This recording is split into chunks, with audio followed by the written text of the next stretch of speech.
حضور کی خوشخبری یہ ہے ثم تکون خلافۃ علی منہاج النبوہ، پھر ایک دور آئے گا خلافت علی منہاج النبوہ کا. یہ محمد الرسول اللہ کی نوید ہے.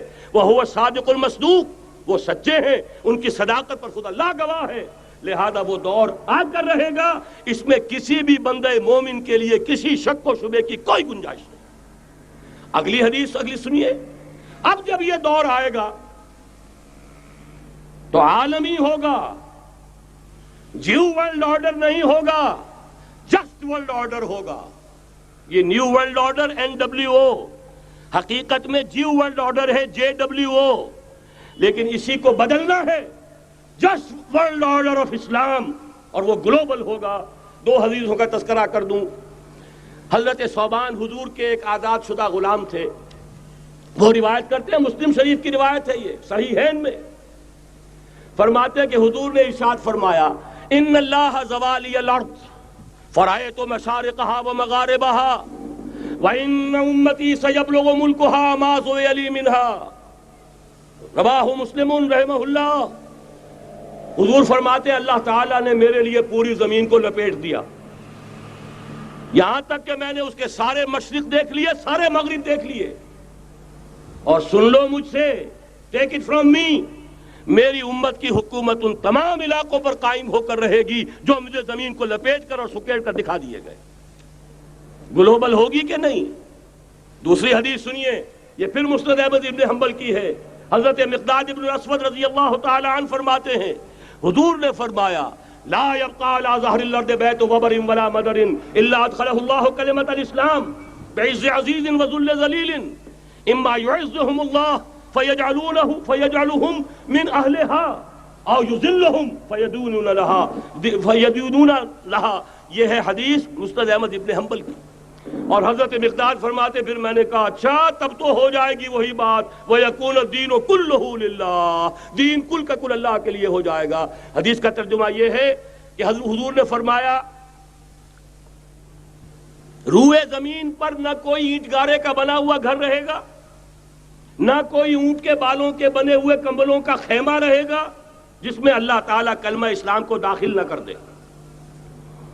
لیکن یہ داخلہ دو طریقے سے ہوگا، بعز عزیز و ذل ذلیل، یا صاحب عزت کے اعزاز کے ساتھ یا کسی مغلوب کی مغلوبیت کے ساتھ.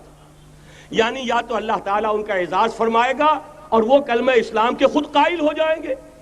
جب گھر والا خیمے والا اسلام لے آئے گا تو اسلام اس کے گھر میں داخل ہوگا، اس کو بھی عزت نصیب ہوگی.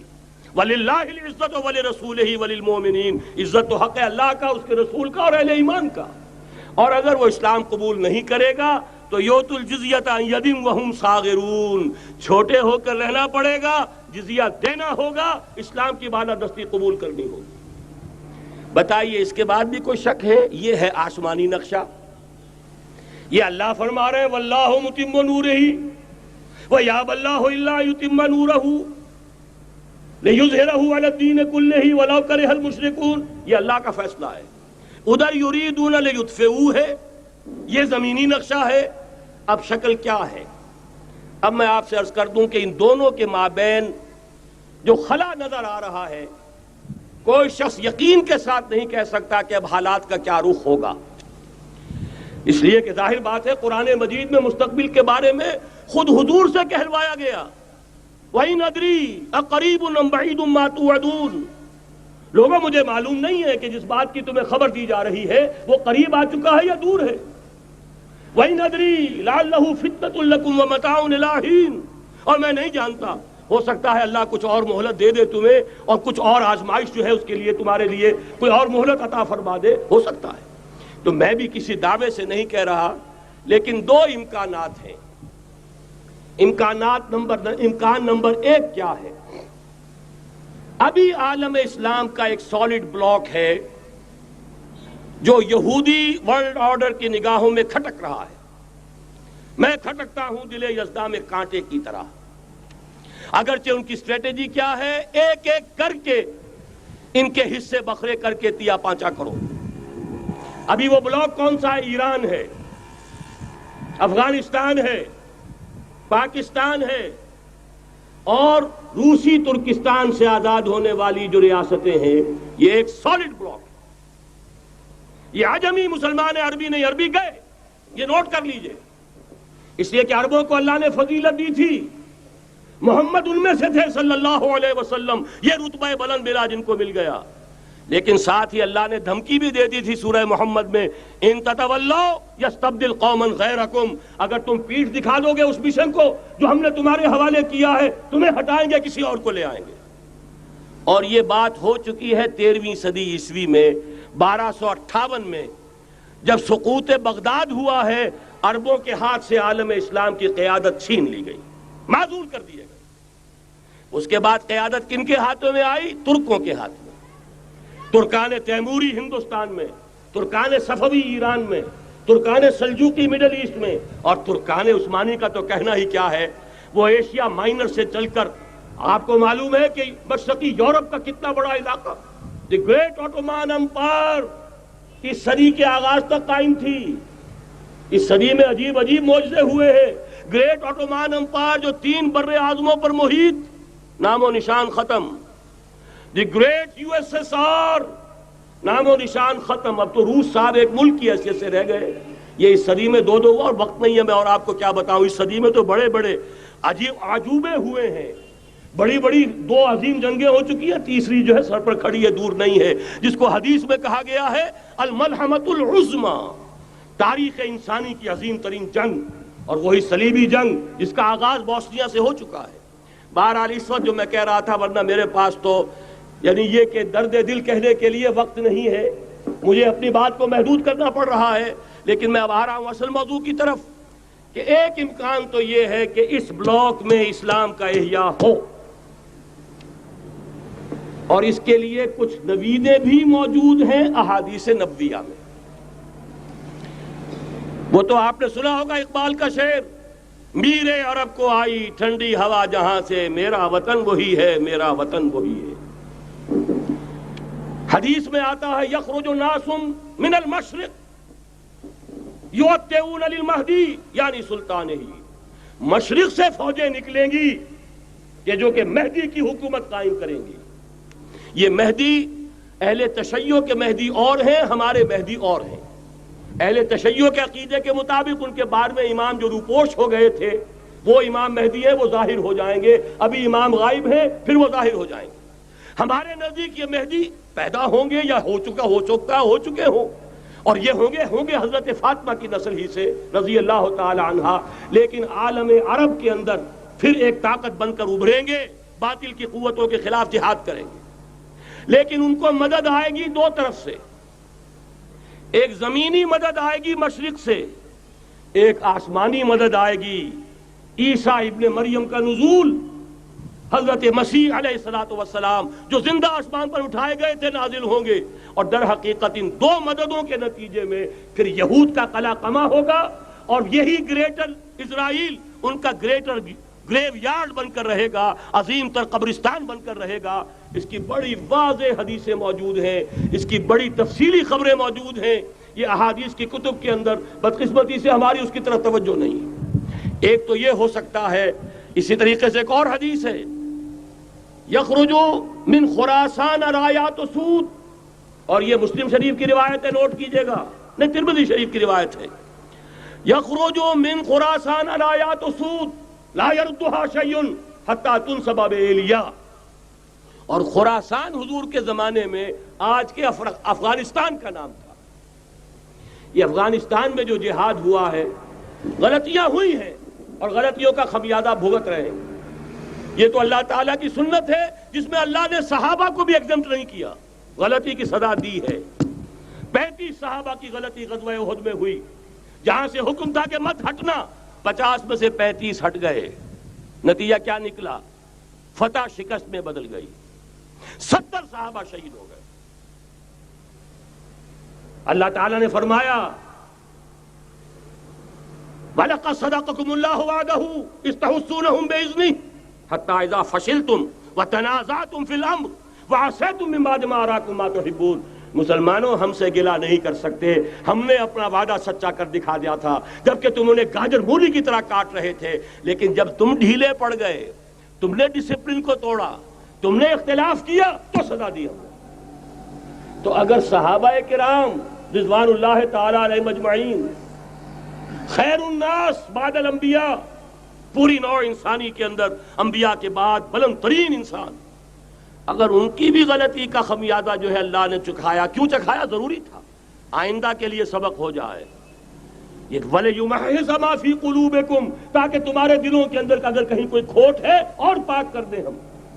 اس لیے بہرحال غلطیاں ہوئی ہیں افغانستان میں، ایک امام کے ساتھ بیعت نہیں تھی، بلکہ بدقسمتی اور بڑھ کر یہ ہے بیعت کر کے توڑ دی۔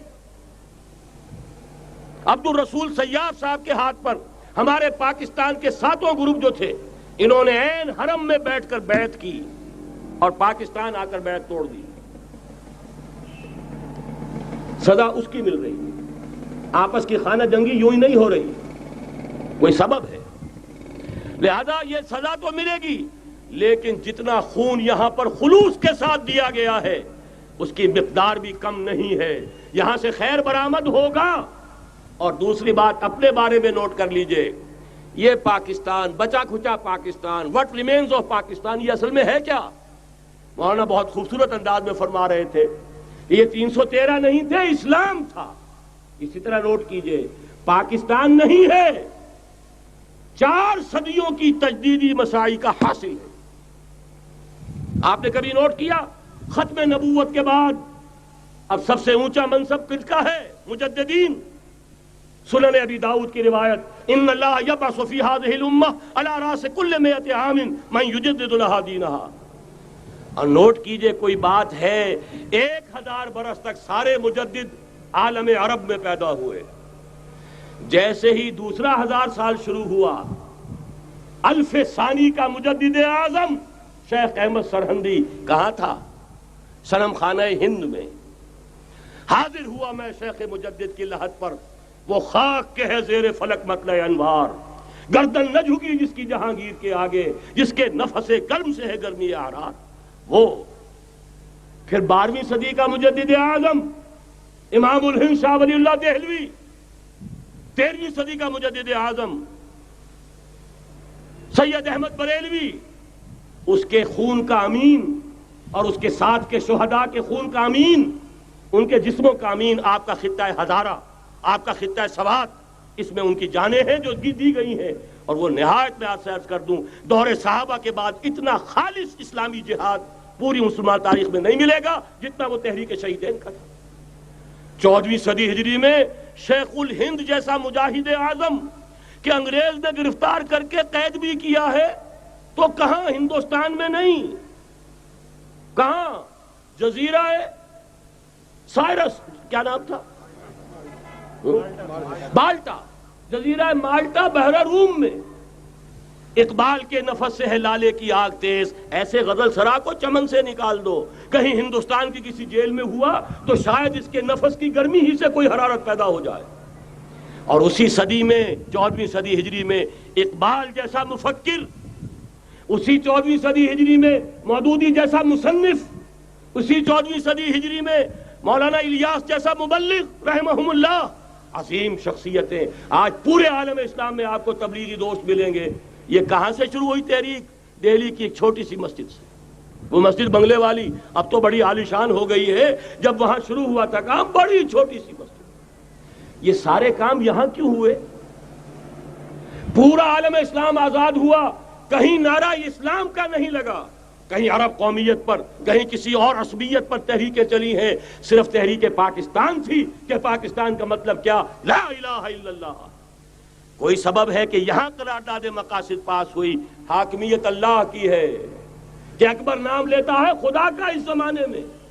یہ سارا ماضی سامنے رکھیے اور حضور کی دی ہوئی پیشن گوئیوں کا مستقبل سامنے رکھیے، ان دونوں سے ثابت ہوتا ہے اس خطہ ارضی سے کچھ ہونا ہے۔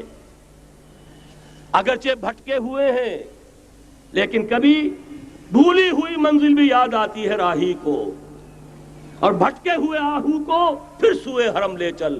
اس کی ضرورت ہے مسلمان کو، پھر اس کا مقصد یاد دلایا جائے۔ پاکستان اس لیے نہیں بنایا گیا تھا کہ ہمارے ہاں ٹاٹے اور برلے نہیں تھے تو ہمارے پاس اس کے بھی باپ وجود میں آ جائیں، اس لیے تو نہیں بنایا گیا تھا۔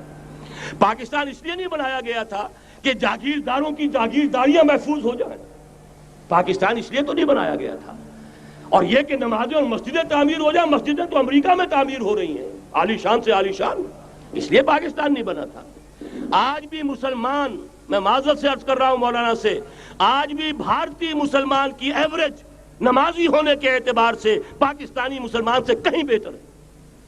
آج بھی برقع نظر آ جائے گا تو ہندوستان میں نظر آ جائے گا۔ میں نے اپنی آنکھوں سے دیکھا چند سال پہلے، جب مکہ مسجد حیدرآباد دکن میں 3 دن مسلسل میری تقریریں ہوئی ہیں، 10,000 مرد اور 5,000 خواتین، اور ان میں سے کوئی بغیر برقعے کے نہیں تھی۔ ایک سیلاب نظر آ رہا تھا برقعوں کا کہ جب جلسہ ختم ہوا ہے رات کے 12 بجے 3 دن تک متواتر۔ یہاں کہاں نظر آئے گا برقع آپ کو؟ یہاں تو جس کے بعد 2 پیسے ہو گئے اس نے سب سے پہلے برقع اتار کے پھینک دیا۔ معلوم اچھی طرح سمجھ لیجئے، یہ چیزیں تو وہاں زیادہ ہیں یہاں کی نسبت۔ اصل ضرورت تھی کہ یہاں اس نظام کو قائم کیا جائے، وہ نظام عدل اجتماعی، وہ جس میں حریت ہو، جس میں عام آدمی بھی خلیفہ وقت کو ٹوک سکے۔ یہ کرتا کیسے بن گیا؟ ایک خاتون بھی کھڑی ہو کر دامن پکڑ لے، عمر تمہیں کیا حق ہے کہ ہمارے مہر کے اوپر پابندی لگا رہے ہو، جبکہ اللہ نے نہیں لگائی۔ اللہ قرآن میں قنطارہ کا لفظ استعمال کر رہا ہے۔ ڈھیروں سونا دے دے کوئی شخص اپنی بیوی کو مہر کے اندر، طلاق دیتے وقت اس میں سے کچھ نہیں لے سکتا۔ آپ کون ہوتے ہیں ہمارے حق کے اوپر پابندی لگانے والے؟ اور عمر نے کہا، آج ایک بڑھیا نے وہ اب عمر کو دین سکھایا، آرڈیننس واپس۔ حضرت سعد بن ابی وقاص رضی اللہ تعالی عنہ جو فاتح ایران تھے، وہ گورنر ایسے ہی نہیں بن گئے تھے ریوڑیاں بٹی ہو اور گورنری مل گئی ہو، وہ تو خود فاتح تھے ایران کے، اس لیے گورنر تھے۔ صرف ایک پرچہ پہنچا ہے بارگاہ خلافت میں، حضرت عمر فاروق کے پاس انفارمیشن آئی، سعد نے اپنے گھر کے باہر ڈیوڑھی بنا لی ہے اور ایک دربان کھڑا کر دیا ہے۔